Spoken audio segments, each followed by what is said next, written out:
Good morning, everybody. My name is Jean. I'm a first-year pediatric dental resident, and I have the honor of introducing our next speaker today, Dr. David Krol. Dr. Krol is known as a leader and champion for children's oral health, so I'm very happy he'll be presenting to us. Dr. Krol currently serves as medical director for the New Jersey Healthy Kid Initiative at the Rutgers Institute for Food, Nutrition, and Health. Prior to this, he served as a senior program officer for the Robert Wood Johnson Foundation. Also, he serves as the chair of oral health section for the American Academy of Pediatrics. Dr. Krol is a true champion of oral health for children, so I'm very excited he'll be presenting to us today. Well, thanks, everybody. Can everyone hear me? Yes, a little bit.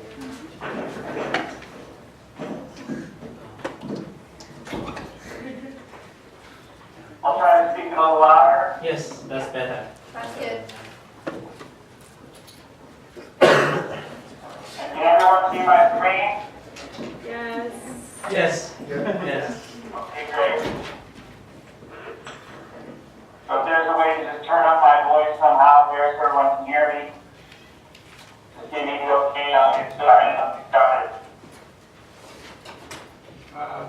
Okay, we're sounding good here. All right, I'll go ahead. Well, thanks everyone for the opportunity to be with you today. I'm sorry I'm not here in person. If any of you have a fond memory for snow and broken branches and down power lines, please come to New Jersey. We got plenty of them after this storm ahead. So thanks everybody. So today I'm going to spend some time talking about our journey that we've taken in the American Academy of Pediatrics in trying to engage pediatricians in oral health. And I recognize that many of my medical colleagues, whether it's in family medicine, nursing, our pharmacy colleagues, physician assistants, have all been working really hard on trying to incorporate oral health in their work. But I'm going to focus today specifically on pediatricians. So, I'm going to try to cover two things today and two things only. First, what is the American Academy of Pediatrics section on oral health? And second, what have we done? What have we been doing over the past almost 2 decades to try to increase the knowledge of pediatricians in oral health and the connection between pediatrics and dentistry? So first, what are we all about? So our mission in this section is to improve children's oral health through communication and collaboration between medical and dental homes, and to make pediatricians and other professionals an essential part of the oral health team. Through the section on oral health and our chapter oral health advocates, the AAP provides education, training, and advocacy for pediatricians, dentists, and other oral health professionals and families. So what are we doing? What's our, in the grand scheme of things, what are we trying to focus on? So first of all, it's developing policy for our pediatricians and other pediatric healthcare providers, and developing materials for families. So what you're seeing there is our healthychildren.org, which is our website focused on families, as well as a program called Brush Looking Vet that I'll talk a little bit about later on. We support medical and dental collaboration through quality improvements and new approaches to care. And I'll talk a little bit about our quality improvement processes that we've been doing in the Academy. And you see that here, it's called EQUIP. We educate pediatricians and other primary care professionals about oral health. I've shown just a couple of things, including our Bright Futures program, Smiles for Life, which is not the American Academy of Pediatrics, but we endorse it, and I'll talk a little bit about that. Hopefully you've heard of that. And then we give a variety of different webinars on interprofessional collaboration and the role of pediatricians in oral health. And finally, we try to spread effective preventive strategies like fluoride exposure, and the campaign for dental health is one of those. I'm focusing on water fluoridation. I'll talk a little bit more about that later on in my presentation. So who are we? So our section is about 400, a little over 400 members strong. We're a combination of pediatricians and pediatric dentists. We actually have half pediatricians and half pediatric dentists in our section. We have some dental hygienists, some nurses, and some general dentists as part of our group. We're trying to be very open as far as our membership. We're actually the first section in the Academy of Pediatrics to have formal membership of other than pediatricians. It was a first in the Academy, and something that was a very exciting opportunity for the Academy to include other professionals beyond pediatricians. And finally, we also have formal liaisons with the American Academy of Pediatric Dentistry, the American Dental Association, the American Dental Hygienists Association, and a pediatric trainee, a pediatric resident. So we try to be good partners with our other dental healthcare providers, oral healthcare providers. So the leadership of our section, we're a 6-person executive committee that, just like our section is our 6 and whole, our leadership is half pediatrician, half pediatric dentist. And that's really important to get the voice of both pediatricians, but also pediatric dentists around children's oral health.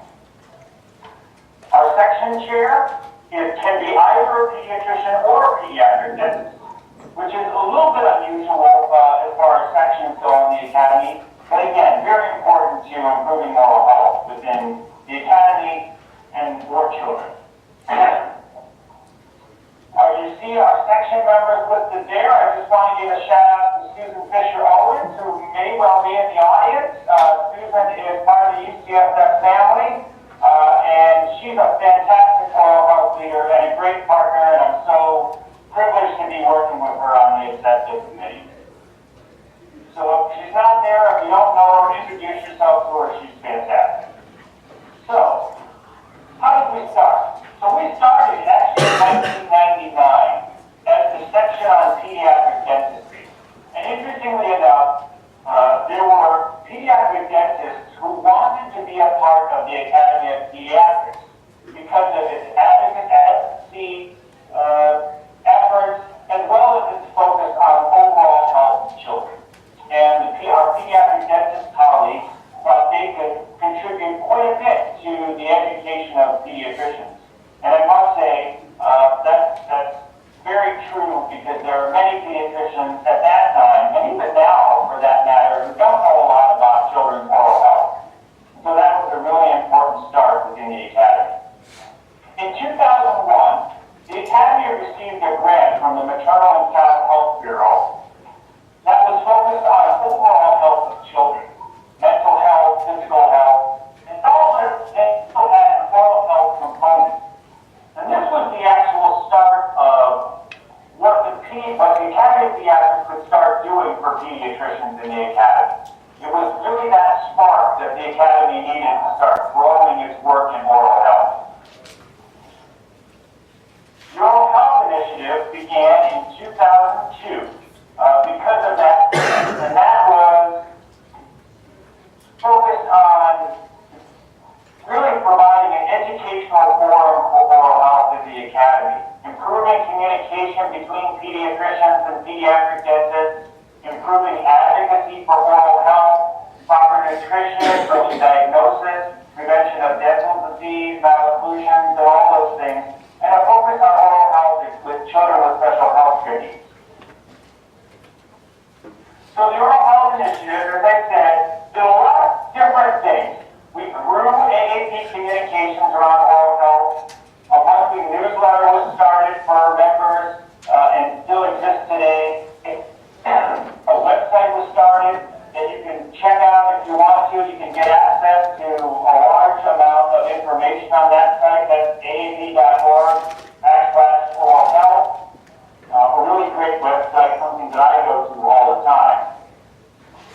We supported the oral health grant programs. Healthy Tomorrows, which gave 20 grants that were specific to oral health. It's a larger grant program, but it had a specific component focused on oral health. In addition, the CATCH program, Community Access to Child Health also started giving grants that were specific to oral health. It gave 30 of those grants, and is still giving oral health grants today, both to practicing pediatricians as well as trainees, pediatric residents throughout the United States. We expanded our educational programs, oral health specific educational programs at our AAP annual meeting, and had a stronger focus in bright futures, which some might call the Bible of children's health, something that pediatricians reference all the time. It's gotten bigger and bigger. It's about 600 pages right now or more, but has a strong focus of oral health within it. It also funded a chapter advocate training on oral health. Our chapter advocates are people on the state level who have volunteered to serve as oral health advocates in their chapter, making connections, educating pediatricians in their state about oral health, and talking to legislators, much like what Jill was talking about earlier on. It also began a preceptorship program for practices around the country who wanted to increase the work that they did in oral health. We would send people, oral health experts, pediatricians and pediatric dentists, to help them incorporate oral health into their everyday practice. A fantastic program. So, I remember the days when we developed the oral health risk assessment training for our pediatric colleagues. We developed 14,000 CD-ROMs. Remember CD-ROMs? We passed those out to members of our section so they could learn oral health risk assessment. Over time, we grew to an online program where we could provide continuing medical education credits, and pediatricians could learn how to incorporate oral health into their practice. And then we developed something called Protecting All Children's Teeth. My colleague Mindy Clark in Albany and I worked on this project to try to educate our residents, our pediatric residents in oral health, as well as our pediatricians in practice. And we gave continuing medical education credits for that as well. So we put a lot of work into educating pediatricians on children's oral health. Now in 2003, the first oral health focused policy came out. This was an incredibly important time for the Academy because what that policy said is that every child should begin to receive oral health risk assessments by 6 months of age by a qualified pediatrician or qualified pediatric health professional. Now this was huge for pediatricians because let me give you some sense of history. So this is something called the Recommendations for Preventive Pediatric Health Care. And it basically tells pediatricians what they should be doing over time. And I'm not sure if you can see my cursor, but at the bottom here you see initial dental referral. And what you'll see, if you look, at that time in 1991, the first dental visit was suggested to be at age 3. Now we know better now.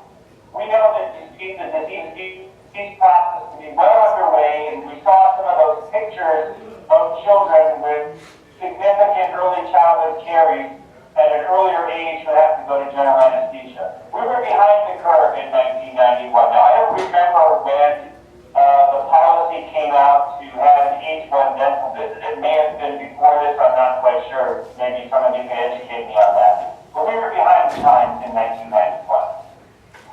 Even in 1995, when we were starting to learn some evidence on earlier access to children's oral health, there were still, if you'll see, the dot is still at age 3, but you can see there's an arrow going back to 12 months. So we're starting to see the light in the Academy of Pediatrics, but we just weren't there yet. Now that policy, as I said, came out in 2003. And in 2005, you'll see that our periodicity schedule, which is something that we call this, changed. And you'll see that at 12 months, the dot, which means pediatricians, you need to be doing this, came out.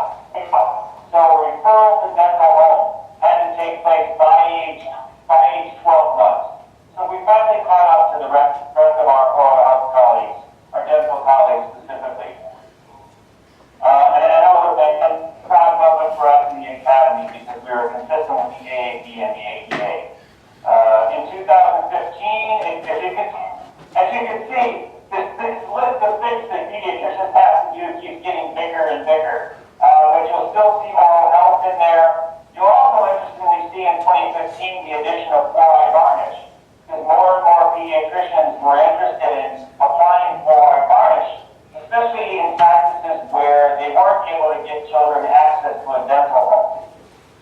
And then the most recent version of the periodicity schedule, again, really big, lots of stuff to do, but you'll see oral health prominent in there with fluoride varnish and fluoride supplementation included in there as well. So, another thing happened in 2005 that was not really important. So, as I said, we're made up of pediatricians and pediatric dentists. We worked as close as we could have been with our colleagues at the American Academy of Pediatric Dentistry. And in 2005, the first policy, a joint policy between the AAP and the American Academy of Pediatric Dentistry came out on the oral and dental aspects of child abuse and neglect. And that was an important point in time because it showed more collaboration between the two organizations. Also in 2005, a resolution at our House of Delegates, which we call the Annual Leadership Forum, was submitted and passed about the importance of oral health. It was actually voted the third most important resolution at that annual leadership meeting. And when that happens in the Academy at that meeting, it means our board needs to act, needs to make it a priority. At the same time in 2005, we got another grant from the Maternal and Child Health Bureau to focus specifically on oral health. So this was a really important time in our academy. There was a joint policy with the AAPD. Our membership was recognizing the importance of oral health, and we received a generous grant from the MCHB. So what started to happen in our organization? Well, the board decided to act and put oral health on the strategic plan of the American Academy of Pediatrics. Now this was important because what it did is it made it a part of the focus of the American Academy of Pediatrics. So what you're seeing in front of you is a really nice looking schematic of the focus of the American Academy of Pediatrics. And this was in 2006, 2007. And you'll see these, what some people affectionately call them the pizza boxes. Probably not the most important, probably not the best way to describe them, since obesity was one of the topics in the Academy at the time. But you'll see oral health there as one of the key components of what the Academy should be focusing on. It was a planning document, or a planning topic at the time. And over the course of the next couple of years, it had to be a key component of what the Academy was going to be doing. So that was an important time in 2005 and into 2006. Now, what we started to do after that time, more and more pediatricians started to become interested in oral health within the Academy. And as I mentioned, this was the section on pediatric dentistry. But as more and more pediatricians started to join the section, we changed the name to the section on pediatric dentistry and oral health to recognize the fact that there were more pediatricians being a part of that.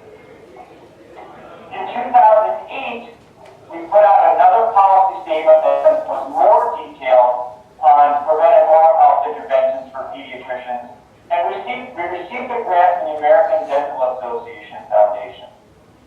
And what that grant allowed us to do was support some more preceptorships, also do a train-the-trainer program, and hold some oral health summits in different states. And then we did something called PEACE 21. So PEACE 21 for our academy is a symposium that takes place before the annual meeting of the academy. And basically it's a focus on a specific topic that people come from all over the country to hear, people who are attending the annual meeting. And that year, it was focused on oral health. And it was an important time because at that meeting, we brought together the president of the American Academy of Pediatrics, the president of the American Dental Association, and the president of the American Academy of Pediatric Dentistry. That was really quite an impressive moment for interprofessional collaboration because it hadn't been done up until that point. And so, as a result of that symposium series, a national summit on children's oral health was held. And that was really one of the more visible efforts of the Oral Health Initiative. It was undertaken to assess progress in children's oral health since the Surgeon General's report in 2000. And spanning some 2 years and supported by more than 15 private and public entities, the project integrated the efforts of more than 80 oral health experts from around the country, and it culminated in a special supplement on children's oral health in academic pediatrics, with special commentaries by Dr. Thatcher, who was the Surgeon General who put together the Surgeon General's report on oral health, among many others. So it was really landmark time in the AAP for oral health. Now in 2007, we endorsed the Smiles for Life. So Smiles for Life was developed by our colleagues in family medicine, Society for Teachers of Family Medicine. And I would imagine that some of you in the audience have seen Smiles for Life. If you haven't, it's a fantastic resource. It has 8 45-minute modules, actually probably more than that now, covering core areas of oral health relevant to health professionals, from oral systemic health to child health to adult oral health to oral health in pregnancy to oral health in geriatrics. It's competency-based, it's award-winning, and it's been endorsed now by multiple dental and medical organizations. Another thing that the Academy has focused on in trying to incorporate oral health in the practice of pediatricians is a focus on quality, recertification, and advocacy. Now, I mentioned the EQUIP modules previously in this presentation. So we developed these EQUIP modules are opportunities for pediatricians to improve quality in their practice. And it's actually a requirement for us as pediatricians, as well as all medical professionals, to maintain certification. And as part of that maintenance of certification, we have to do some sort of quality improvement project in our practice in order to maintain our board certification. So we developed one that's focused specifically on oral health, and it's actually one of the most popular ones now for pediatricians. You get credit for this, and it goes towards your board recertification. We also took over the Campaign for Dental Health, and I'll talk a little bit more about that next. So the Campaign for Dental Health is a program that is generously supported in part by the Dental Quest Foundation as well as the Arcora Foundation. It's a national network of over 150 organizations, and I'm glad to say that the National Children's Oral Health Foundation is an ally. Now, I don't think your Oral Health Alliance is yet an ally, but I really do hope you'll become one, and I'm happy to give you more information on how to do that. And I'm not sure if any of you in the audience know Stella Kim, but she's with the California Pan-Ethnic Health Network. She's on our advisory committee, so if you have an opportunity to partner with her through your alliance, or maybe you already are, she can tell you a bit about the Campaign for Dental Health as well, but I really encourage you to be a part of it. Its focus is on promoting and defending community water fluoridation. It engages advocates, it adds pro-fluoridation resources on the internet, which is really important because if you look up water fluoridation on Google, you see a lot of negative things, a lot of false science and pseudoscience focusing on oral health and water fluoridation. So we try to battle that with this program. You can reach out to Laura Baroni, who's the staff member at the American Academy of Pediatrics focused on oral health, and she can help your Oral Health Alliance become an ally. We'd really love to see that. Brush Book in Bed. This is one that I really love. The purpose of Brush Book in Bed program is to link together 3 important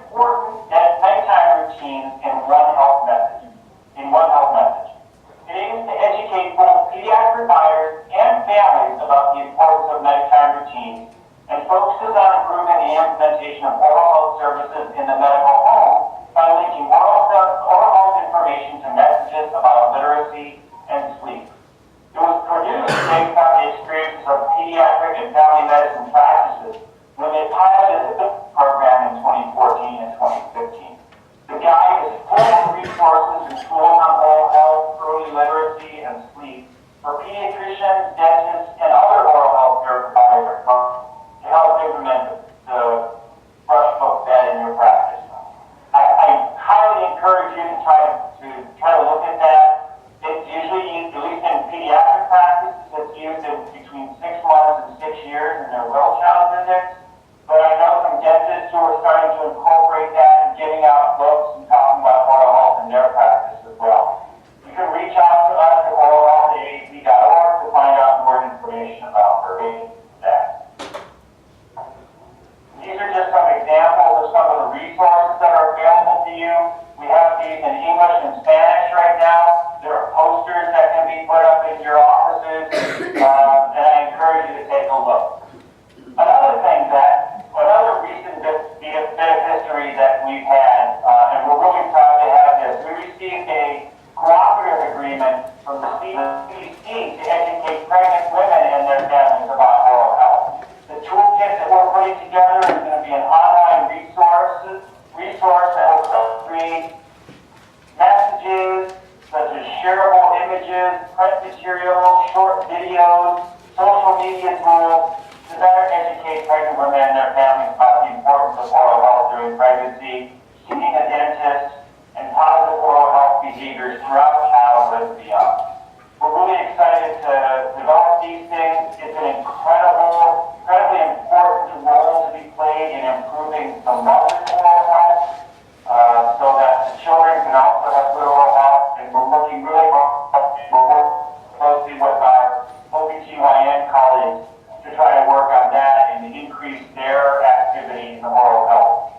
So thank you to them for all the work they've been doing. So we've developed a lot of policies at the AAP on oral health. I've listed just about all of them here that I hadn't mentioned previously, from the oral health in indigenous communities, to dental trauma, to fluoride use, to oral health for children with disabilities. I want to highlight one though, because most recently this has engendered a lot of conversation within the Academy of Pediatrics, and may also be something that you've been talking about in your practice, and that's our sedation policy. So, the sedation guidelines, more officially known as the Guidelines for Monitoring and Management of Pediatric Patients Before, During, and After Sedation for Diagnostic and Therapeutic Procedures, was updated in 2016 with the help of the American Academy of Pediatric Dentistry. Just want to point out what a great partner the AAPD has been in this. But the revised statement reflects the current understanding of appropriate monitoring needs of pediatric patients, both during and after sedation for procedure. Now, we recognize that just because the guidelines are followed, it doesn't guarantee outcome, and we recognize that sedation is a continuum, and that's a really important thing to keep in mind when it comes to some of these sedation guidelines. So just to give you a little more detail, I know everybody in the audience is well aware of sedation, but I just want to talk about this because it gives a little context on some of the things that pediatricians have been talking about. So the guidelines really talk about, in many ways, who needs to be at what sedation. So moderate sedation, what when I was in training used to call conscious sedation or sedation analgesia, is a drug-induced suppression of consciousness during which patients respond purposefully to verbal commands or after some light tactile stimulation. There's really no need to intervene in an airway, and spontaneous ventilation is adequate. In the guidelines, in that setting, it requires that there be the practitioner, which is usually the dentist in this case, who's providing treatment and or sedation and is monitored. And then there's a support person in addition to the practitioner that's monitoring and also doing some interoperable tasks. Now, in deep sedation, this is the one where I think there's been some controversy and some questions from pediatricians. So, deep sedation, as you know, drug-induced loss is depression of consciousness. They're not easily aroused. This deep sedation can be accompanied by partial or complete loss of airway reflexes. You can sometimes pass from deep sedation to a state of general anesthesia.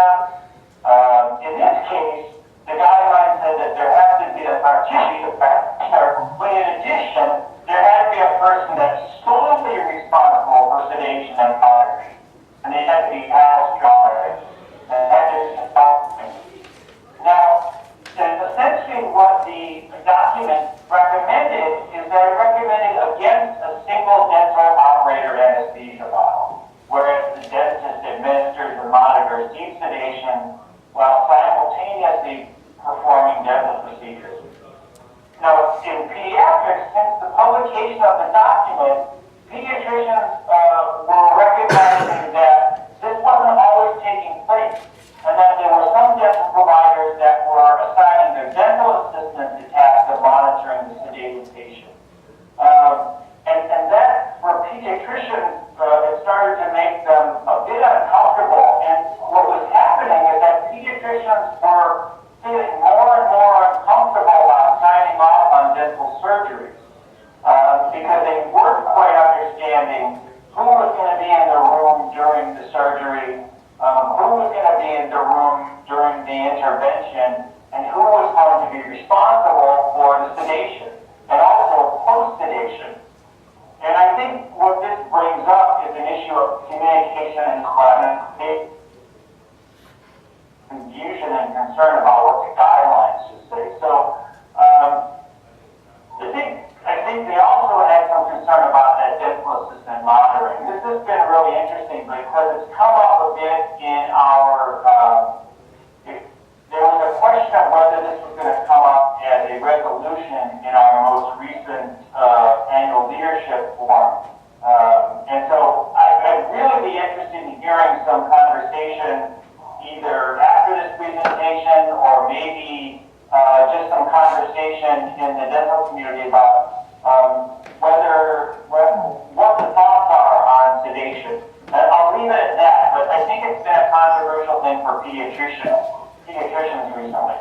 So let me talk about 3 more things and I'll be done. I know I'm probably running close to my time, so I'll make sure that I finish in the next 5 minutes. So these are really hot off the presses. So first, I want to point you to the AAP section on oral health advocacy toolkit developed this year. It has a variety of different things that I think would be really useful for not only pediatricians, but also all oral health advocates. It's got areas of focus, upcoming advocacy opportunities, how to contact your members of Congress, advocating through traditional media, as well as social media, and a bunch of other oral health resources. You can get that from our website, or contact Lauren Baroni. She can give you some of that information. Another thing that we've just put out is the AAP and the Children's Dental Health Project work together to translate our dental care during pregnancy in safe materials into Spanish. And we encourage you to share this resource with your Spanish-speaking audiences, as well as with your dental colleagues as well, because I know there are many dentists that are still uncomfortable with treating pregnant women, even though we know that it's safe to do so. At our National Oral Health Conference coming up in a few weeks, we'll be there in force doing a fluoridation as part of a fluoridation roundtable. We'll also be talking a lot about human papillomavirus and the role that pediatric dentists and general dentists can play in preventing human papillomavirus. There's a vaccine that's available that we give to our teenagers. It's an important vaccine that prevents not only cervical cancer, but more and more evidence is coming out about cancer. And so this is an oral health issue. It's not just a cervical cancer issue. So I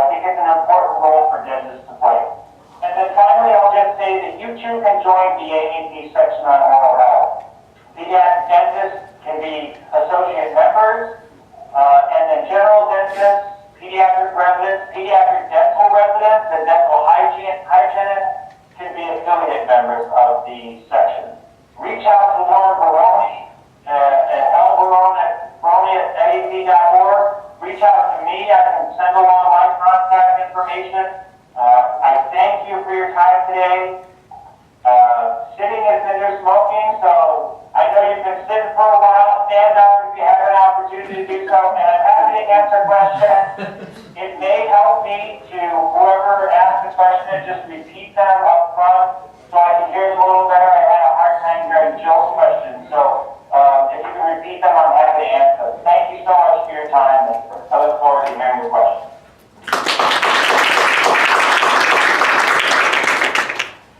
Do we have any questions? Oh, of course. Thank you, David. Great presentation. Excellent. Learned a lot. And I am very impressed by how far that, the oral health initiative has been, and also all these guidelines has been established since 2001 and or 1999 when it started. And it's very impressive. So I look at the latest guideline that you have in 2017. It seems like the oral health evaluation at the age of by age of 1 year or so is being established in the guideline, the practice guideline. Is that is right now? Is that all the pediatrician doing oral health screening or oral health assessment during the well child visit?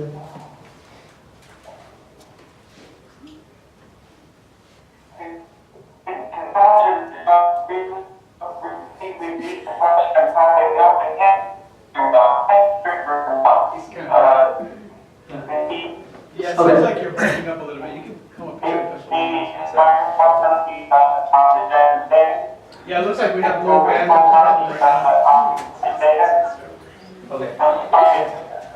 Sorry. Hi, Dave. This is Brent. Just a quick question.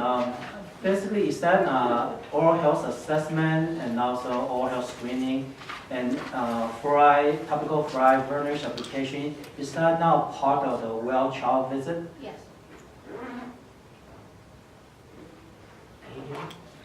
Yes, so the periodicity schedule asks pediatricians to incorporate risk assessment and screening as well as the referral to a dental home prior to age 1. So what we're encouraging is all pediatricians apply fluoride varnish. Now, the recommendation of doing that and the actual doing that, there's a gap between those two. For a variety of reasons. Time is a barrier, staffing is a barrier, referral basis is a challenge. Sometimes for a pediatrician who does the risk assessment, assesses the child to be at high risk for caries, may even find decay in the mouth of these children, may not have a dentist to refer to, or may have dentists to refer to, but they may not accept the insurance that the child has. It can be challenging, and it sometimes dissuades pediatricians to play a larger role in oral health when they discover disease but can't do anything about it, especially for those children where it's not reversible with fluoride varnish, but they actually have cavities. So we have a long way to go to get all pediatricians to be doing this in their office, but that's why the section is here, and that's why many of our other colleagues in family medicine, OBGYN, physician assistants, and nurses are trying to increase the activity and trying to prevent disease. Great, thank you. And one more question. Is the oral health curriculum, I know is that part of the pediatric residency program? And is that, second question is that, is that going to be incorporated into the regular medical curriculum, the medical school curriculum? So it varies by school. For the undergraduate medical education, Some schools do a really great job of incorporating oral health, some not so much. Some maybe only an hour lecture. In residency programs, we're getting better in incorporating oral health, but again, there are no, unfortunately, let me talk about residency training as an example. We have something called residency review committee, which stipulates on a national scale what should be in residency training. We have them for family medicine, we have them for neurology, we have them for pediatrics. In the pediatric RRC, the Residency Review Committee, oral health is not specifically listed. So it's not specifically required that oral health be included. However, there are recommendations from the Academy, as well as recommendations from other organizations. There was the Academic Pediatrics Association, what used to be called the Ambulatory Pediatrics Association, put together I wouldn't call them guidelines, but a set of topics that should be covered in residency, and oral health was included. And a pretty detailed listing of oral health topics were included. So it's recognized by many pediatric program directors that it needs to be included. Again, like in practice, there's a gap between what's suggested and what is actually implemented. So we're trying very hard to get it required in residency training. There are questions about oral health on our boards, and sometimes that's a way to encourage including it in education, because if you're going to be tested on it, you darn well better be learning about it. But we're still trying to improve that for all programs in the state. We still have a ways to go to get there, but we're getting there. That's great. Any other question? Can you come up here? Maybe it's easier. Can we try with the mic and then? Yeah. Okay. Maybe it'll be easier. Thank you for commenting. I'm so sorry to make you walk up. Oh, no problem. If there's any complication, I will see you. Thanks. Go ahead. Can you hear me?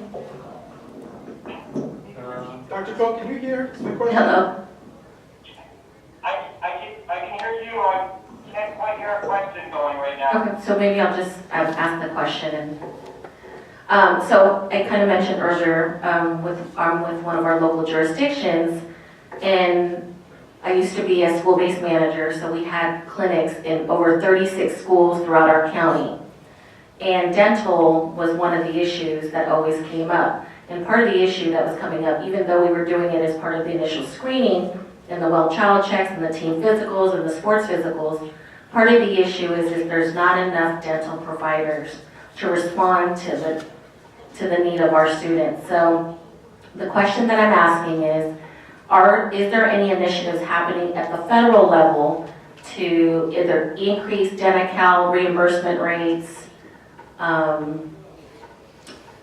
payer reimbursement, or at least if there's not, I'd like to put it out there, so since you're the big man in town, if you can at least bring it up kind of at the federal level, because that is kind of what's happening at the local level. If I heard the question correctly, you're asking if there are any efforts to either increase Medi-Cal reimbursement on the state or the federal level. Did I hear that question correctly? Correct. Yes, correct. So being in New Jersey, I don't know well enough on the state level. I would imagine that there are plenty of organizations that are trying to increase Medicaid reimbursement rates all over the country. We see it in New Jersey. I'll just talk from New Jersey. We have quite low reimbursement payment for Medicaid.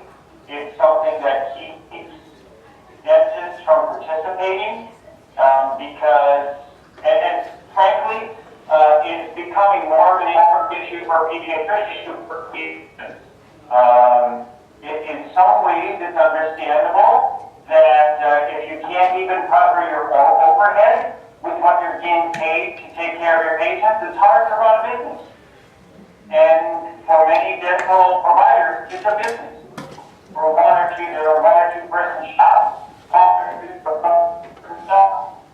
that said, we recognize that there are ways for us to advocate for increased reimbursement. We've actually seen in some states that when reimbursements have been increased, participation increases as well. Now, it has to increase over a certain point, there are some papers that have been written about this. I can't quote them verbatim, but I'll give you one example of something that happened in Michigan that I think was fantastic. What they did in Michigan, if I remember all the details correctly, and I may miss some of them, but I think I have most of them. They increased the rates for Medicaid, and instead of giving the folks a Medicaid card, they gave them a Delta Dental card, because it was a Delta Dental provider that took over the Medicaid program in certain counties in Michigan. So what happened was two things.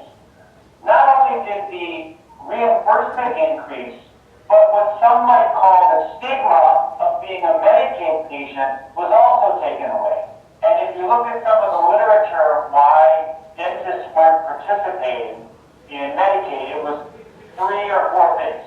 It was payment, it was administrative burden, because it can be sometimes a pain getting paid, even if they do pay.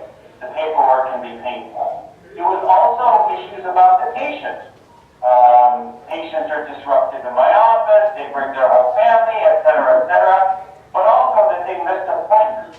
And so there was a stigma against the Medicaid patient for some dentists, and I don't mean that for all dentists, but for some dentists it was like that. What happened in Michigan is they took away some of that stigma. They were all Delta Dental patients.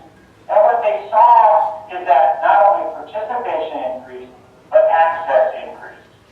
And I think it's an amazing, I don't think just raising rates is the only answer, but I think there's value in doing that. Now, the challenge for any state in the country is that they have to balance their budget, right? Every state has to live on a balanced budget. It's not like the federal government where it's going to run up the deficit of trillions of dollars or billions of dollars.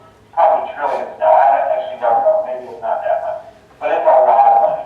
States can't do that. And they've got to make really difficult decisions between paying for education, paying for health care, and even within health care, there's that sliver right now for dental. It's a challenge. I think there are great organizations in California that are working on this. I'm sure that the California Dental Association is trying to raise reimbursement rates. I'm sure that there are oral health organizations in California that are trying to increase Medi-Cal reimbursement.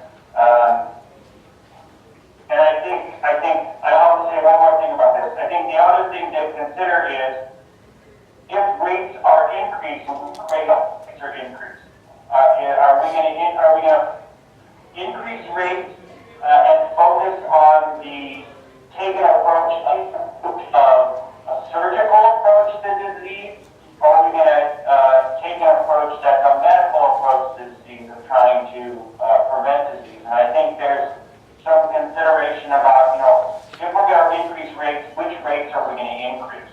Do we increase the preventive side to incentivize prevention, or do we increase rates on the treatment and incentivize treatment to the detriment of prevention? So lots of issues to think about when it comes to increasing rates, but a very important part of increasing access. Sorry for such a long-winded answer. No, it's helpful, thank you. Okay. Dave, one more question. Since we have this elective course in the professional education, since that it's a very successful course, but the only issue is not many medical students sign up for the course. And so I want to know you have any strategy to make the medical student to basically, get more involved on the interprofessional education?